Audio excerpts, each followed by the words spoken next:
Hello and welcome to the Craft Beer Corner. For today's beer review, we've got another Tavour review for you, and this is a single brewer and single style review. We've got a brewer that I've never had any of their beers prior, so I'm very excited. I always love trying new stuff from new brewers. Today, it's a single brewer review of Drekker Brewing Company. They are based out of Fargo, North Dakota. I am also certain this is the first beers I've ever had from North Dakota. Today, the style we're doing is both the same. It's IPAs and specifically double IPAs from Drekker, though there is a slight deviation. The first we're going to try is called Thor Is My Co-Pilot. This is a double IPA that's been brewed with lactose. This one clocks in at 8% ABV, and the hop bill in this one is CTZ, Citra, Mosaic, and Simcoe. So we're looking at big alpha acid content hops that add big aroma and flavor. So ought to be really nice to jump in on this. As a double, I think that with that hop bill, there's a good chance that the hops are going to shine through. I'm hopeful. Beer number 2 is Hyper Scream. This is also a double IPA, though they said that it's a Nordic double IPA. Full disclosure, I have no clue what a Nordic IPA is. I have no idea, so maybe I'll be able to discern something once I jump in. This one's a slightly higher ABV at 8.4%, and this one shares some hops, but it has a couple different ones. This one shares CTZ and Citra, but they also have Magnum and Vic Secret. So again, we're looking at hops that are high alpha acid content, high aroma, high flavor producing hop varieties.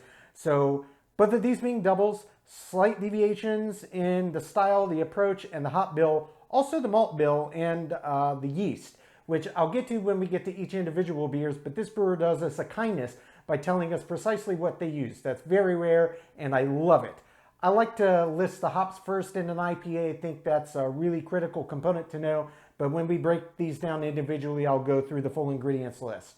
Nonetheless, I can't wait to jump in, so we're going to do just that. Starting with the Thor Is My Co-Pilot. This is the double IPA that's been brewed with lactose, clocking in at 8% ABV.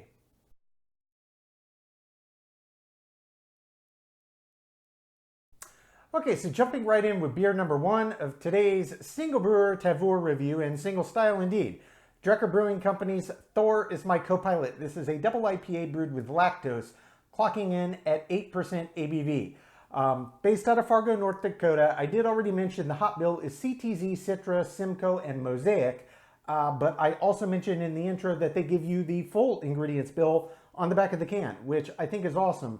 I'm going to read this out. For malts, they've got pale 2-row. It's almost always 2-row. Honestly, I don't know anybody that brews with 4-row barley. That would be weird. I've never seen it. I guess it's not weird. It's just very uncommon. But nonetheless, pale 2-row. They have flaked oats in here. Looks like carafoam, sour malt, and malted oats. So they've got some interesting mix here for double IPA back. Pale 2-row, that's common. Flaked oats, that's going to add probably a really good amount of head retention and creation, as well as kind of creaming it up. And pairing that with the lactose, this is probably going to feel and come out quite thick. Have a really viscous mouthfeel and silky as well. Carafoam, that's a caramel type malt that comes in there. Sour malt literally is what it sounds like. It's sour malt, like sauerkraut, or sauerkraut as people would pronounce it. That is sour, so it's acidulated malt in essence, and then malted oats. So oats that have been malted.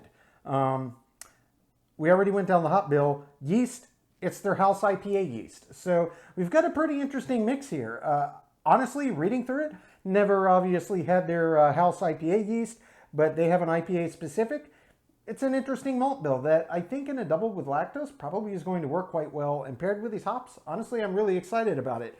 The next thing I wanted to point out is they have really interesting label art. It's probably incredibly challenging to see or tell what this is running across the can, but it looks very cool. There's a lot of detail, so I'm sure it's getting lost.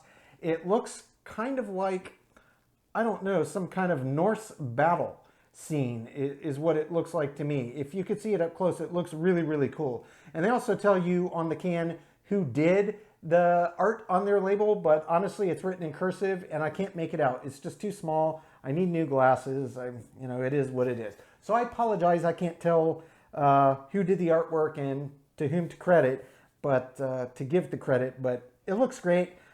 Let's jump right in. Let's get this cracked. I'm going to be gentle here. Okay, so far so good. All right. And I'm using one of my big glasses that I really like for IPAs. It really works. It's a good all-purpose glass, but I do particularly like it for IPAs. And it's one of my bigger volume containing glasses, so these bigger cans of beer, I really like it for that. It does look quite thick pouring out. I'm not going to lie. That is much thicker than the average IPA is going to pour into the glass. And yep, there we go. We got the whole pint in there and room to spare. Visually, as expected, it's got lactose. It's going to be thicker. It's going to be hazy, and indeed it is hazy. And I'll tell you, this is a beautiful, bright shade of yellow. Take the haze aside, this would almost look like very much like a textbook standard IPA appearance, though this is a double. So even though they did have some caramel type malt in there, it's clear that they let kind of the pale and the oats do most of the talking. They probably added it in there for a little depth and a little backbone, but frankly, that's a very nice light shade. You don't see that often in a double, and that bodes well, in my experience, for letting the hops actually shine through and come through, both in terms of not just aroma, but particularly flavor when you get in there. Caramel can overpower hops so quickly in a double, and especially since it requires more fermentables, higher volume to increase the ABV up, you start competing for hops. Hops are pungent, but they're also delicate, and they can get drowned out very, very quickly. But that said, looks great. Head's already settled down a bit, but that's okay. It's still holding okay. It's a big glass. Let me give it a sniff. Oh, that smells fantastic.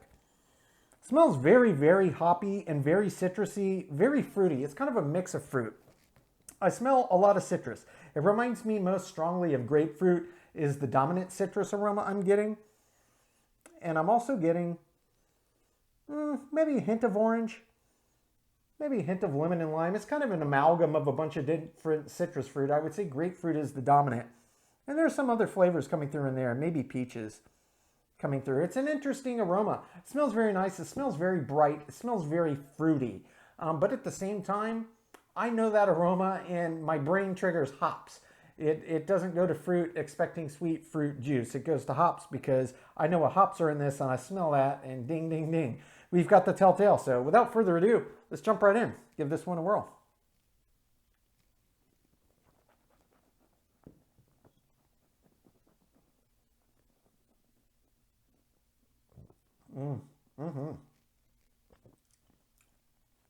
That's nice. That's a very nice IPA. Very nice hazy IPA. Okay, so the body, I would say, is kind of on the border between medium and medium heavy, but it's on the low end of the border. It's like high end of medium, very low end of the border between medium and medium heavy, but it's got a nice presence to it. It's got good breadth. Mouthfeel is quite thick, as anticipated. Lactose and the oats in tandem are just naturally going to add some thickness there. No surprise there, no curveball. It does feel quite thick. Again, as anticipated, just the slightest bit of agitation around the palate. Start to roll it around, let the flavors really coat. It gets ridiculously creamy. Again, oats and lactose, that's a byproduct. And it's nice. It just adds another layer of depth to it. Now, that said, that kind of fruit side that you get in the aroma, bits of that come through in the flavor as well. There's a bit of that. It's much more so a brightness than it is actually tasting a fruit or fruit juice, though there's an element of that there because obviously taste and aroma are so closely related, sensorily speaking, for humans. You know, it's just the intrinsic nature of the two senses. That said, this is far more IPA-like than I actually did anticipate. I mean, I had high hopes just based on the bill, but knowing it's a double, knowing it's got that lactose in there, you know, I was cautiously optimistic, but, you know, take it with a grain of salt until I get it in my mouth. But I'm pleased to say that this is indeed a proper IPA, and the malt bill did not drown out these hops at all. They really are the star of this beer. I'm going to jump in for another sip.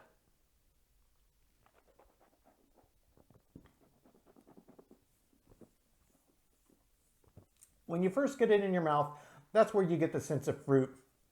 And it's exactly what you smell comes through in the flavor. As soon as you swallow, that lasts about another second, and then the bitters start to rise through. And it's not pungently bitter. This is not pungently bitter. This is not a West Coast style intense, hop nectar type beer. It just isn't. But for a double, I'm impressed. For a double that's also got lactose in it, I'm really impressed. I'm going to jump back in, make sure I didn't miss anything, and explore this finish for you.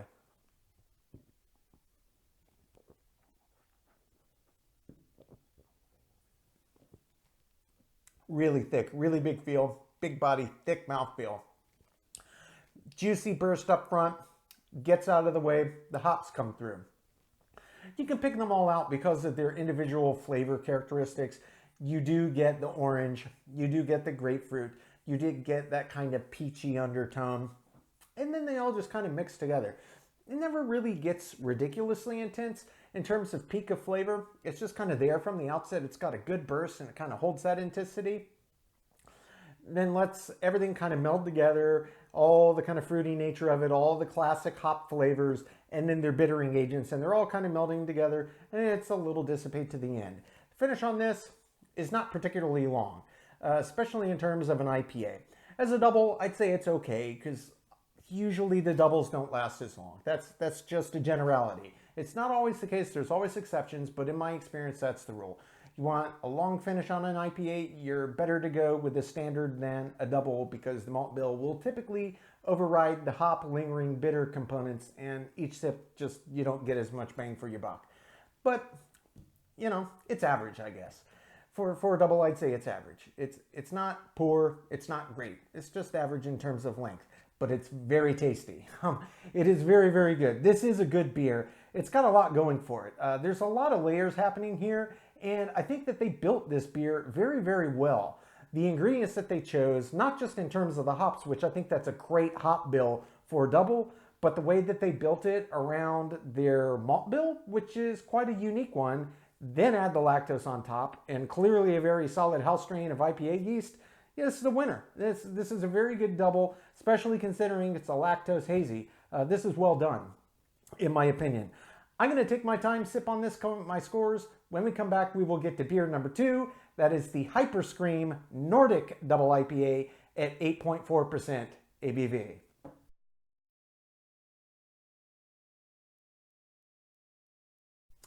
Okay, moving on to the second beer of today's Tavour single brewer review, and really single style, is Drekker Brewing Company's Hyper Scream. This is a double IPA that they classify as a Nordic double IPA. Full disclosure, I have no earthly clue what that categorization means. I've never seen it. I couldn't find any information. I like to research beers for fun anyway, but I didn't find anything that really clued me in, so I'm not sure if that's something they're trying to make a thing or if it is a thing and there's just not a lot of data out there. But nonetheless, it's worth noting they do call it a Nordic double IPA. This one's slightly higher ABV than the prior at 8.4%, and it shares 2 hops and then has 2 different hops in the bill, CTZ and Citra, same as the first, but they brought in Magnum and Vic Secret on the back end. So yet again, we're looking at big hops here, high alpha acid content hops that impart big aroma and big flavor.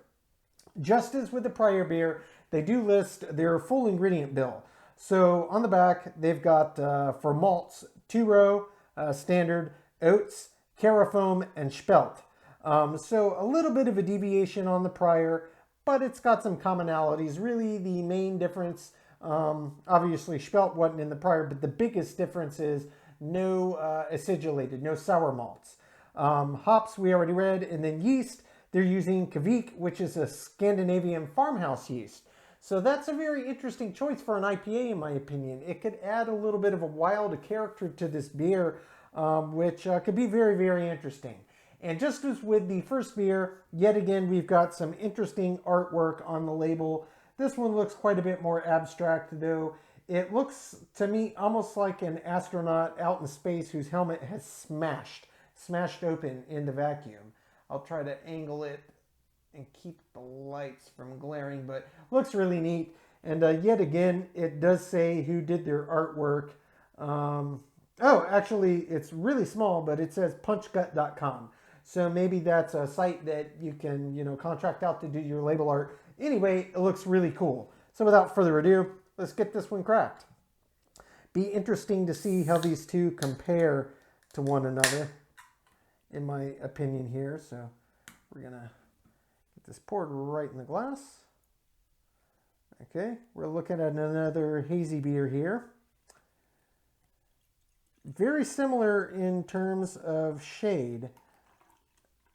It's this lighter yellow, which really for a double, you don't see that often. They normally have a more amber color appearance to them due to more caramel malts in them. That seems to be very common with double IPAs. Nonetheless, basically the same color, only this one is very much a very deeply hazy beer. It does look very akin to a glass of orange juice if you're just holding it up to the light. You can't see through it at all. It is terrifically hazy and it looks lovely. The head on this beer formed quite nicely. Very thick, luscious, foamy, creamy head. Obviously it's so dense and thick and hazed that I can't tell you what is actually happening in terms of carbonation, in terms of what effect it may have had on creating the head and how active it is, but it's holding pretty well. So I think it probably had some nice fine tight carbonation and settled after the head formed. But we'll see. Let's give it a sniff. Okay, the aroma on this, it smells nice, but the aroma on this beer is not pronounced whatsoever. It is a very, very weak aroma. Certainly compared to the prior and really compared to most beers and certainly most IPAs.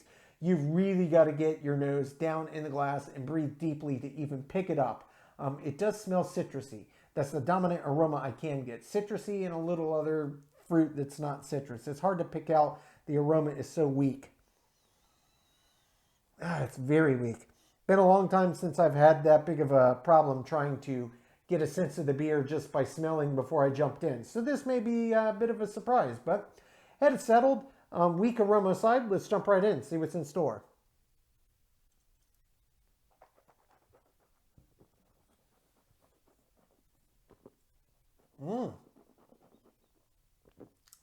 Okay.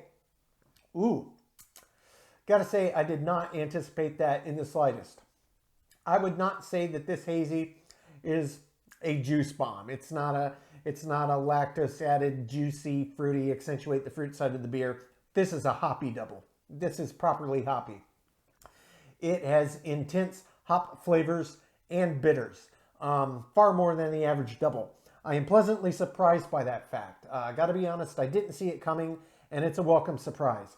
This is a double done properly.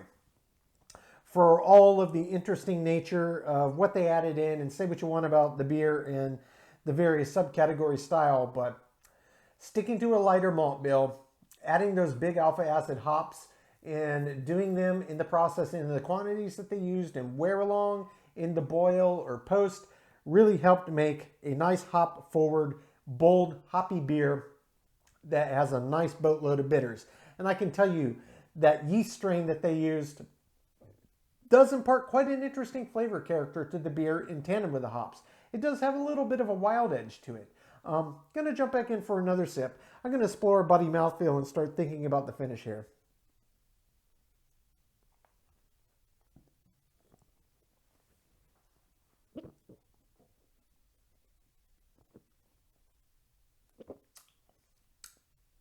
Body on this, I would say, high end of medium heavy to low end of heavy. It's very big. It feels big in the mouth, and indeed it is. This beer has absolute presence on the palate. Mouthfeel, same thing. This is a thick beer.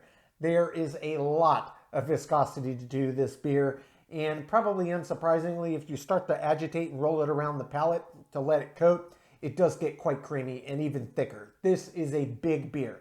It has absolute breadth to it. This is a big, big beer.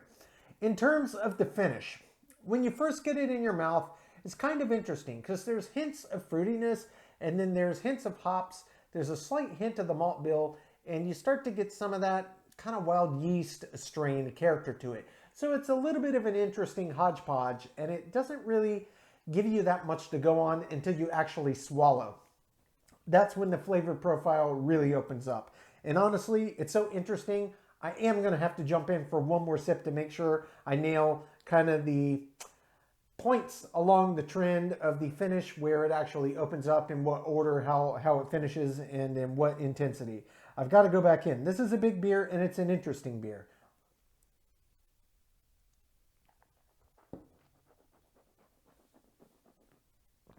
Slight fruit and sour up front. Bits of that malt bill and that yeast really comes into play. Then you get this big burst of bitter, and it's a hoppy bitterness. It's clearly based in the hops. The hops themselves, it's interesting how they work in this beer. Overall, I would say, even though it's a mix of CTZ, Citra, Magnum, and Vic's Secret, the dominant hop flavor that comes through is a mix of earthy and pine. There is only the faintest hint of citrus, and I think it's residual from the little bit you get on the aroma and kind of mixing with that wild kind of tart sour nature of the yeast. So it's got an interesting mix, and it kind of intensifies, and then all the flavors just kind of blend together. They hold there for a few seconds, and it's got a slow descent. It doesn't get super intense in terms of intensity of flavor, but they do all make their presence known. They kind of meld together, hold for a bit, and then peter off. Now the finish, this beer does have a pretty long finish. It does linger around the palate, and what you're left with mostly is a residual citrus flavor that pairs with a combination about equal 50-50 earthy and pine hoppy flavors. So it's pine and earth mixed with this bit of citrus. So it really accentuates all of the major dominant hop profiles that are in this one, and that's really what you're left with. And it does linger, particularly the hoppiness. The earthy and the pine are still lingering now that kind of the citrusy sour's gone. I'm still getting lingering earthy and pine bitters. It's quite pungent.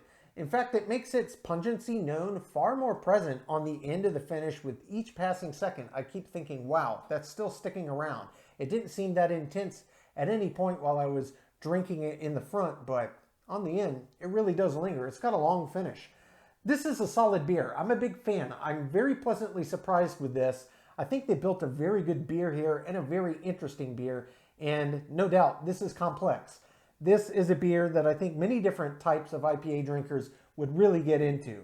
Nonetheless, I'm going to take my time, sip on this, come up with my scores. When we come back, we will get both beers ranked from top to bottom.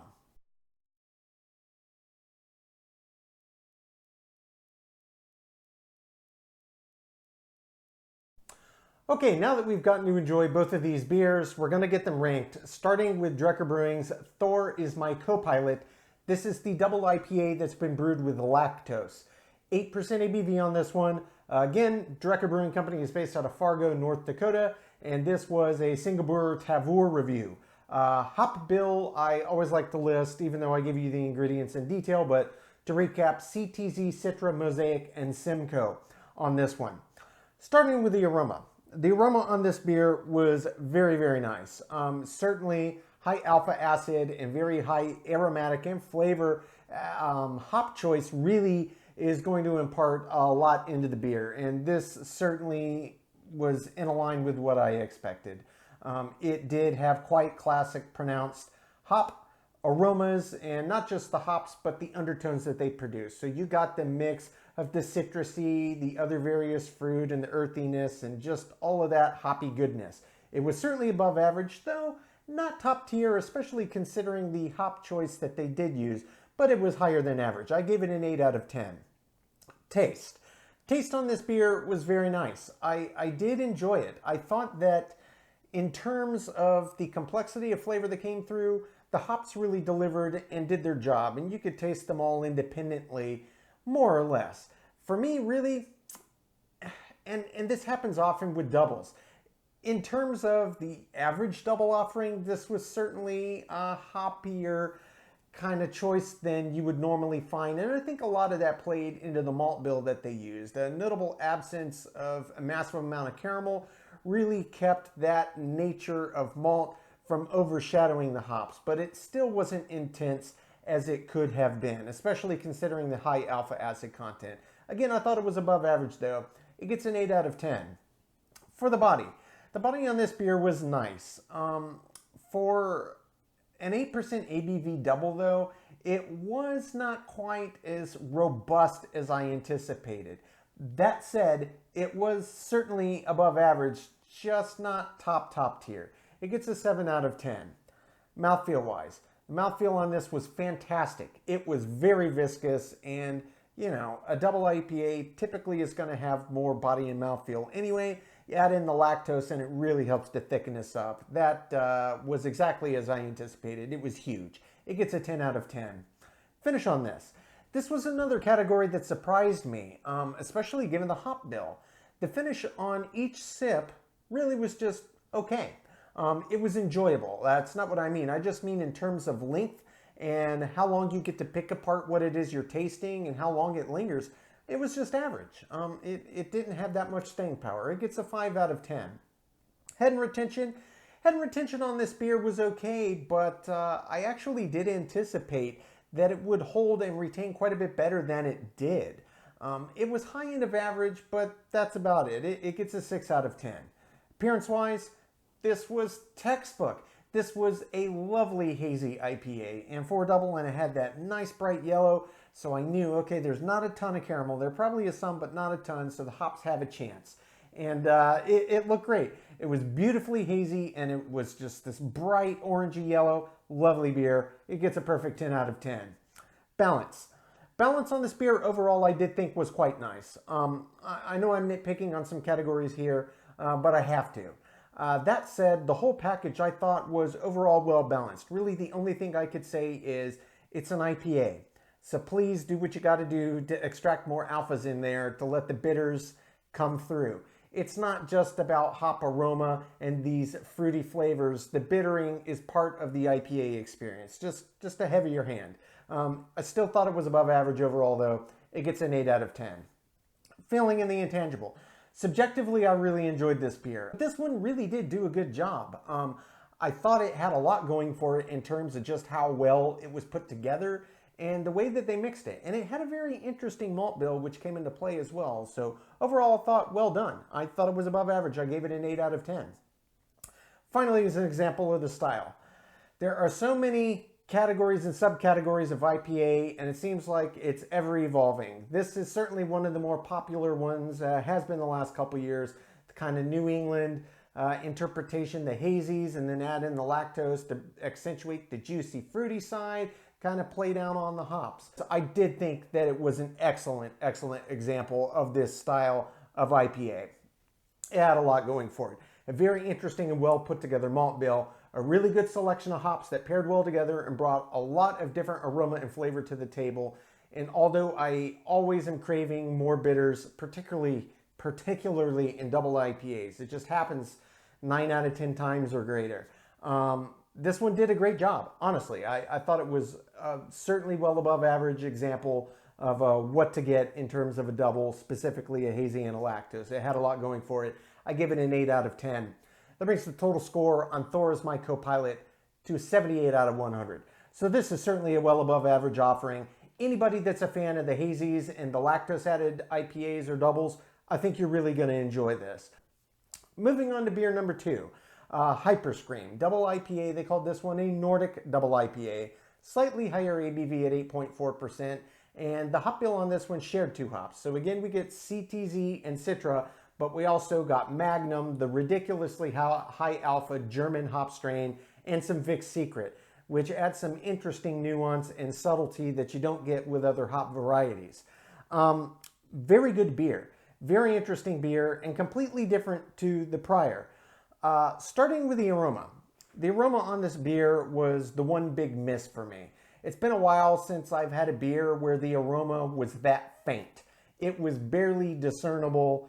You really had to get down at the glass. You had to really agitate it and really breathe deeply to finally get a hint. And it really didn't give you that much to go on. it gets a 2 out of 10. Going to taste. Taste, we do a complete 180. The taste on this beer was fantastic. I didn't expect that it would be this good, honestly, just drinking it. But when I got into the beer, I thought that the hops really came through far more pungently than I anticipated. And sure, it had slight deviations and some shared ingredients from the prior beer, but it was a completely different beer drinking experience. Even the 0.4% ABV higher difference between the two, that notwithstanding, they were really quite polar opposites in terms of the IPA drinking experience. This was yet again, big hazy beer, but the hops really came through. They were actually quite pungent, not just their subtlety of flavor and aroma, but the bittering agents as well. Really came through. I only docked 1 point. I gave it a 9 out of 10. Body. Body on this beer was exactly what I expected on this one, especially with the lactose added, but didn't get. The body on this was just massive. Sure, 0.4% ABV higher than the prior, but I mean, night and day difference really in body. This was above average. This was just an example for all of how to do it. 10 out of 10. Mouthfeel. Same thing here. It was just huge and viscous. It was a big beer and it had presence in the mouth. You knew you were drinking a big beer. It can get no deductions for the mouthfeel. It was exactly what I wanted. It gets a 10 out of 10. Finish. Finish on this beer was again another completely different story than on the first. It was very long. Every sip of this beer, you got to keep picking out all those individual hops, all the individual fruity flavors and earthy and piney and other undertones, and then just bitters, bitters, bitters, bitters. It wasn't the most bitter beer in the world. I mean, doubles rarely are, but it really just did a great job, and all those hop elements and the alphas that made it through really did help extend the finish on each sip. It was very long. Gets a 10 out of 10. Head and retention on this one. Yet again, another one that I thought between the two beers, if I just had to guess before I cracked them and experienced them, I would have gotten it wrong. The head and retention on this was exactly what I expected on this. It was perfect. It bloomed beautifully and had wonderful staying power. It wasn't over the top. It wasn't flat. It was just exact perfect head I expect on an IPA. It easily could have been pulled off of a tap at a bar. It gets a 10 out of 10.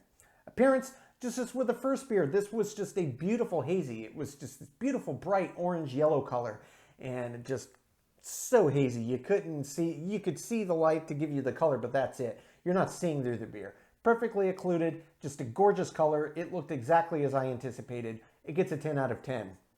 Balance. The balance on this beer was excellent. Excellent. Especially compared to the prior. I liked both of the beers, but this was certainly a cut above. The hops had kind of similar ways that they worked in both beers, but the intensity on this one is what really did it for me. They both had all of their unique hops that brought their unique flavors to the table, and certainly the alpha bittering elements as well. Just this one stood out far more. Even though the aroma made me think, gosh, it's going to be weak, it was not. It really came through on the palate, and that was just a wonderful balance to get that done. I only docked 1 point. I gave it a 9 out of 10. Feeling in the intangible. Subjectively, I was very surprised and pleasantly so. I really, really enjoyed this beer. I truly did. As a hazy, it's probably one of the better ones I've ever had, and really it comes down to, even though it's a hazy IPA, they let the hop be the star. Don't just accentuate all the fruit and juicy elements. Let the alphas come through in the beer as well. You can have both worlds, but it's far more enjoyable of an IPA experience. That's what I expect with an IPA. I don't care what style or sub-style it is. I'm drinking an IPA because I appreciate the bitters, and I do want the alpha acids extracted in there so that I can detect them. And this beer did well in that regard. I only docked 1 point. It gets a 9 out of 10. Finally, is an example of this style.